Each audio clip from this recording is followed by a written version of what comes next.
Bonjour! Le sujet d'aujourd'hui, c'est comment être de bonne humeur. Et je m'adresse tout particulièrement aux personnes qui ont ce qu'on appelle normalement un mauvais caractère, un sale caractère, ou qui ont un tempérament plutôt triste ou plutôt colérique, bref, qui ont tendance à être souvent de mauvaise humeur et avoir souvent des idées noires. Alors est-ce qu'on peut changer ce type de caractère? Eh bien si, on peut. Je l'ai fait moi-même, je n'avais pas un caractère particulièrement colérique, mais j'étais très exigeante, donc j'étais jamais contente en fait. Et je vous assure qu'on peut changer ça. Quelle est la clé? Eh bien, elle est à la fois très simple à comprendre et très difficile, enfin pas difficile, mais oui, un peu complexe à mettre en pratique. C'est tout simplement le fait de surveiller vos pensées. Ça veut dire faire attention à ce que vous pensez régulièrement, aussi régulièrement que possible, donc beaucoup de fois par jour. Donc c'est pour ça que je dis, c'est simple d'un côté, de l'autre, il faut, c'est pas difficile à faire, mais il faut de la constance. Il faut de la constance et il faut un petit peu d'entraînement. Pourquoi est-ce que c'est aussi efficace? Eh bien pour plusieurs raisons. À partir du moment où vous faites attention à vos pensées, il va se passer plusieurs choses. La première chose, c'est que vous allez vous rendre compte beaucoup plus vite quand vous êtes en train de vous embourber dans des pensées négatives. C'est-à-dire par exemple quand ça fait 1 heure ou 2 heures que vous êtes en train de retourner la même histoire dans votre tête, que vous êtes en train d'enchaîner vision négative sur vision négative sans vous en sortir et sans vraiment qu'il y ait de nouvelles idées qui vous viennent en tête. Donc finalement c'est une réflexion qui ne sert à rien. Vous êtes en train de tourner en rond dans une spirale de pensée négative. Donc vous allez vous en rendre compte et là évidemment vous allez commencer à essayer de vous en sortir, de vous changer les idées. Tandis que si vous ne faites pas attention à ce que vous pensez, eh bien toutes ces pensées négatives elles vous influencent sans que vous vous en rendiez compte. Et vous allez être beaucoup plus longue à vous en rendre compte et en sortir. Deuxième chose qui va arriver, c'est que vous allez faire beaucoup plus attention aux pensées positives. Vous allez les remarquer davantage. Imaginons que par exemple vous allez, tout simplement il fait beau. Il fait beau, vous vous en rendez compte, vous avez une pensée d'un instant et puis vous repartez sur vos problèmes personnels, etc., etc. Tandis que si vous faites attention à vos pensées, vous allez vous dire, tiens, c'est vrai, il fait beau. Au fait, maintenant que j'y pense, ça fait combien de temps qu'il fait pas beau? Ça fait 1 semaine qu'il pleut, qu'il y a du vent, qu'il fait froid, etc. C'est chouette qu'il fasse beau aujourd'hui. Et vous allez prendre quelques instants pour profiter de cette pensée.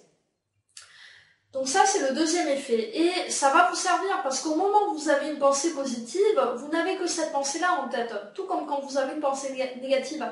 Les pensées négatives ne sont pas plus puissantes en fait que les positives. Le fait d'avoir de gros problèmes, ça ne rend pas vos pensées négatives plus puissantes, ça les rend juste plus fréquentes. Donc à chaque fois que vous avez une pensée positive, cette pensée, elle est aussi puissante que le serait la pensée opposée. Donc il faut en avoir un maximum. Un autre effet qui va se produire, c'est que vous allez commencer à remettre en cause vos idées noires et vos moments d'autocritique et les moments où vous faites des reproches, par exemple.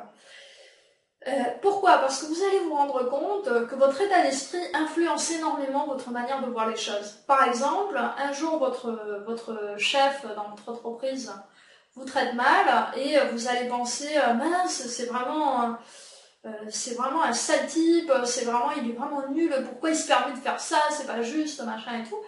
Alors qu'un autre jour, votre chef va vous complimenter pour un travail que vous avez fait et vous allez vous dire bon, finalement, c'est pas une si mauvaise personne que ça en fait, c'est juste que franchement, quand il est désagréable, il est insupportable, mais bon, il est pas si nul que ça. Alors, en fait, vous êtes en train de penser ça sur la même personne. D'un côté, que c'est finalement quelqu'un qui est pas si mal que ça, de l'autre, que c'est le pire type sur Terre, en fait. Donc là, en prêtant attention à vos pensées, vous allez vous rendre compte de ces décalages. Et donc, du coup, vous allez commencer à moins croire à vos propres pensées négatives, à moins les prendre pour la vérité. Et ça, c'est très important pour relativiser vos problèmes, pour relativiser vos prises de tête. Ça va également beaucoup vous aider. Voilà, donc pour toutes ces raisons, c'est extrêmement utile de surveiller vos pensées. Vous allez voir que tout de suite, vos pensées négatives seront moins puissantes, vous arriverez mieux à les contrôler et vous profiterez davantage de vos pensées positives. Vous serez à l'affût de tous les petits moments, de toutes les petites occasions de vous réjouir. Le chant des oiseaux, la brise qui vous rafraîchit alors que vous êtes en train de transpirer après une journée très rude. Le beau temps, quelqu'un qui vous salue dans la rue, le vendeur qui vous vend du pain avec le sourire, etc., etc. Tous ces petits moments, eh bien, ça influe énormément pour vous mettre de bonne humeur parce que chacun d'entre eux suffit à vous mettre de bonne humeur momentanément, quels que soient vos problèmes par ailleurs.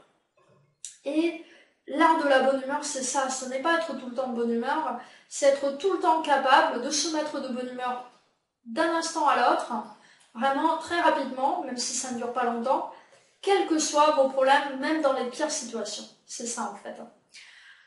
Donc voilà, j'espère que cette vidéo vous aura été utile. Je vous encourage à consulter le blog la semaine prochaine puisque il y aura un article.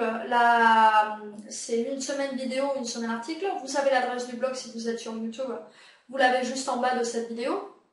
Et la thématique de ce mois-ci, c'est le développement personnel pour le bien-être intérieur. Donc le mois dernier, c'était dans le domaine amoureux. Ce mois-ci, c'est niveau bien-être personnel, en fait, au bonheur intérieur. Donc je vous encourage à suivre les vidéos et les articles, il y en a un ou une chaque lundi, et puis sur ce, je vous dis à bientôt. Merci d'avoir regardé cette vidéo, j'espère que on se retrouve la semaine prochaine. À bientôt.